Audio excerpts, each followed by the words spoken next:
Buenas tardes. Estamos aquí en el departamento de Canelones, Uruguay, rodeados de zonas de praderas y áreas agrícolas para hablar de un tema que consideramos de gran importancia. Acabamos de elaborar y presentar un video sobre la historia del Uruguay que nos ha mostrado que el protagonismo histórico en el relato oficial está ocupado exclusivamente por varones. Estas experiencias históricas se han dado en muchos otros lugares y épocas. En este ciclo trataremos de explicar la evolución de la posición y reconocimiento de las mujeres en las sociedades humanas desde sus comienzos hasta nuestros días.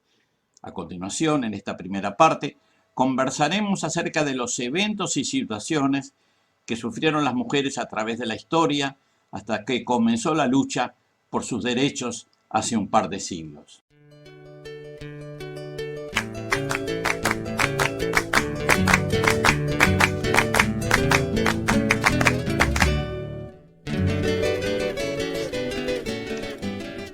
En las comunidades antiguas, constituidas generalmente por unas decenas de personas, a lo sumo unos pocos centenares, el rol de la mujer fue múltiple y fundamental.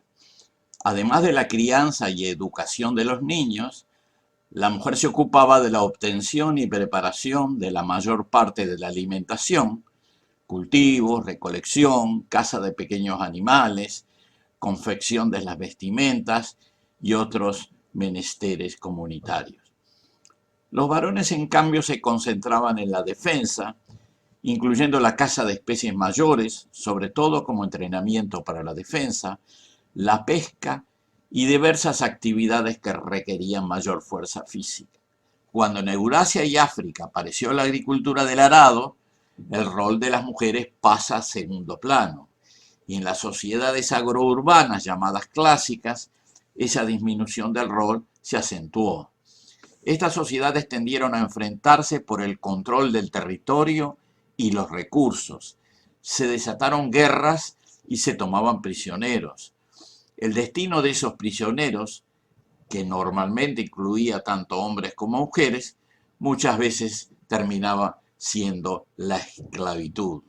Esto ocurrió en Sumer, Egipto y Babilonia, y por supuesto en Grecia clásica y Roma.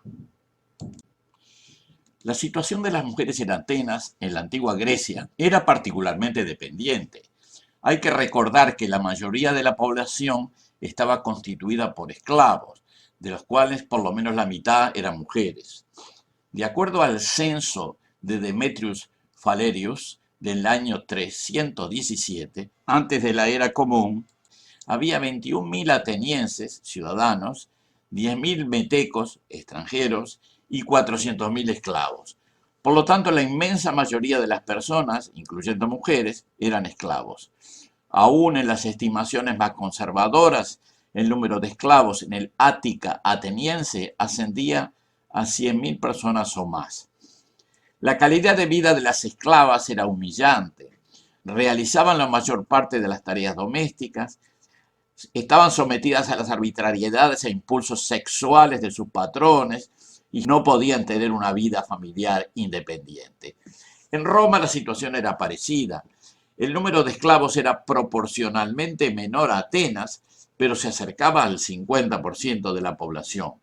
En una ocasión, Julio César vendió la población entera de una región conquistada en la Galia a los comerciantes de esclavos que acompañaban las guerras para obtener la mayor cantidad de esclavos posibles, que luego comercializaban, que se estimó en 53.000 personas. Muchos de estos esclavos se obtenían a partir de la población civil conquistada, incluyendo mujeres. En muchas secuencias históricas mitológicas se observa la sustitución de una diosa madre o diosa de la tierra por un dios masculino y guerrero. Es el caso de Grecia, donde Gaiar o Demeter, que eran divinidades de los pueblos prehelénicos, generalmente llamados pelágicos, fueron sustituidas por Apolo, que era el dios al que supuestamente se erigió el principal santuario de toda Grecia, el santuario de Delfos. Hay que recordar que Delfos en griego quiere decir útero, que el recinto donde se practicaba la ceremonia se llamaba stomios, que quiere decir boca o vagina, que el centro del templo era denominado ónfalos u ombligo, que se consideraba el centro del mundo, que se encontraba sobre una hendidura llamada chasma, de donde emanaban vapores, producto tal vez de la quema de solanáceas, por ejemplo, beleño, mandrágora y veladona, o cáñamo, cannabis, que se denominaban entusiasmo. Del mismo modo, cuando aparece una diosa mujer como Ateneas o Palas Atenea, considerada protectora de Atenas y anfitriona en el Partenón, la muestra armada para la guerra aparece completamente masculinizada, diosa del combate y las estrategias, asegurando la visión patriarcal de la mitología. En México había una diosa lunar anterior a los aztecas llamada Coyolxauhqui, que de acuerdo a los aztecas era hija de la gran madre llamada Coatlicue y que los aztecas la descuartizaron en imagen a través de la aparición legendaria de otro hijo de Coatlicue llamado Huitzilopochtli. Huitzilopochtli había sido engendrado a partir de las plumas de un colibrí y nació completamente adulto y armado con el principal fin de matar a su hermana. En cierto modo podemos decir, con el principal fin de matar al matriarcado preexistente, justificando la violenta conquista de los pueblos dominados por parte de los mexicas o aztecas. Este fenómeno de evolución patriarcal y guerrera de los sistemas religiosos se repitió en muchas partes en diferentes épocas. En las sociedades feudales medievales europeas entre los siglos VI y XV, predominó la versión esquizofrénica promovida sobre todo por la Iglesia Católica, donde se presentaba a la mujer ya sea como una tentadora perversa que busca la perdición de los hombres o una diosa virginal. Se creó la idea autocontradictoria de la Madre Virgen. No había ninguna posibilidad intermedia o consideración de la mujer como individuo. En la Edad Media, las mujeres de cualquier clase social no tenían derechos en tanto que mujeres, y en el caso de las mujeres siervas, debían trabajar a la par de los hombres en las siembras, cosechas y otras actividades productivas, agrícolas o domésticas. A partir del siglo V, el cristianismo fue adoptado como religión oficial por el Imperio Romano. El cristianismo triunfante, otrora perseguido, pasó a ocupar el lugar de la autoridad. En tanto que tal, evolucionó gradualmente hacia modelos intolerantes y autoritarios. A fines de la llamada Edad Media, se desarrolló un proceso de caza de brujas con una intensidad desconocida hasta ese momento. A partir de finales del siglo XV, este proceso se desencadenó con una virulencia extrema. La institución que tuvo a su cargo la persecución fue el llamado Tribunal de Santo Oficio o Inquisición, instaurado por el papado en el siglo XV. Entre los siglos XV y XVIII, bajo la acusación de brujería, fueron muertas alrededor de 500.000 de personas, la mayoría mujeres. En un estudio realizado en el suroeste de Alemania, de 1562 a 1604, sobre 1.258 ejecuciones, 82% eran del sexo femenino, generalmente viejas y comadronas de estratos humildes. Las acusaciones más frecuentes incluían la utilización de plantas y sustancias psicoactivas, a menudo definidas como pociones o ungüentos diabólicos, etc. Un caso extraño de una mujer que adquirió fama en el siglo XV fue Juana de Arco, nacida en Lorena en 1412 y que obtuviera un paradójico e inusual liderazgo militar por parte del rey Carlos VII en su lucha contra los ocupantes ingleses. A los 13 años tuvo visiones religiosas del arcángel Miguel y otros santos que le dieron instrucciones para que ayudara a Carlos VII y liberara a Francia de la dominación inglesa. Luego de porfiados intentos, procuró convencer al rey que ella podía liderar la liberación de la ciudad de Orleans. Sin ninguna lógica, a pesar de ser Juana una simple muchacha campesina, el rey accedió. Alentado por la profecía de Juana, las fuerzas de Carlos VII derrotaron a los ingleses y liberaron a Orleans. Otras rápidas victorias permitieron que el rey fuera coronado en Reims, completando la fama de Juana.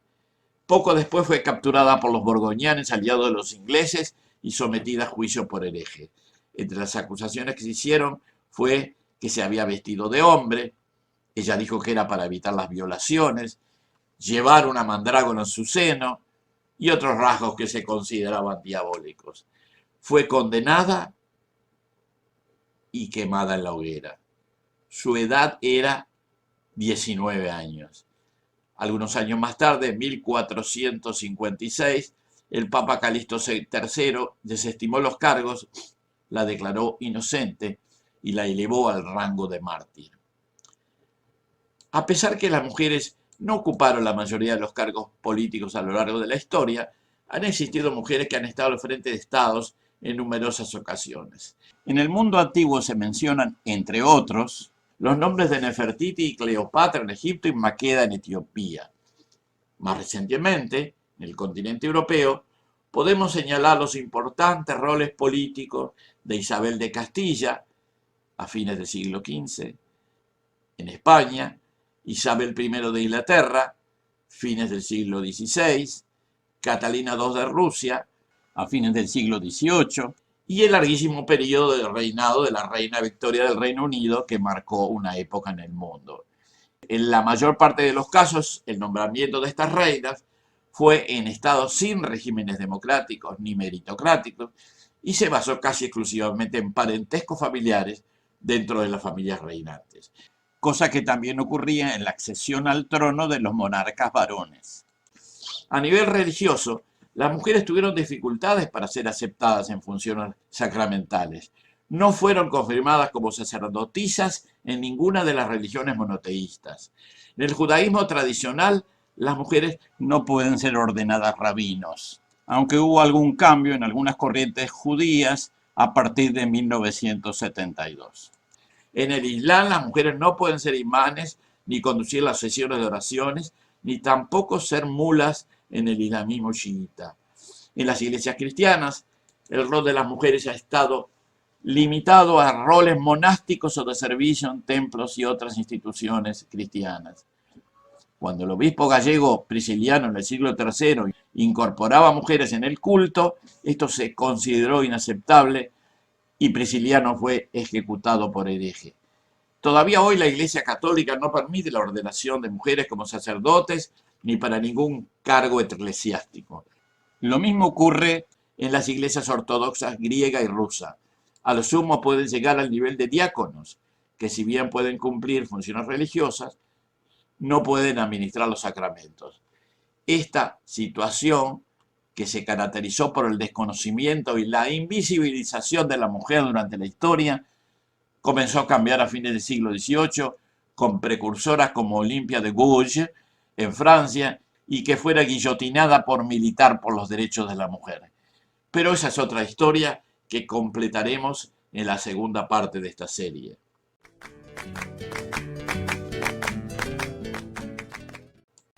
Este video que ustedes han presenciado formó parte del ciclo Mitos y Verdades del canal De Fogón en Fogón y la radio cooperativa.uy.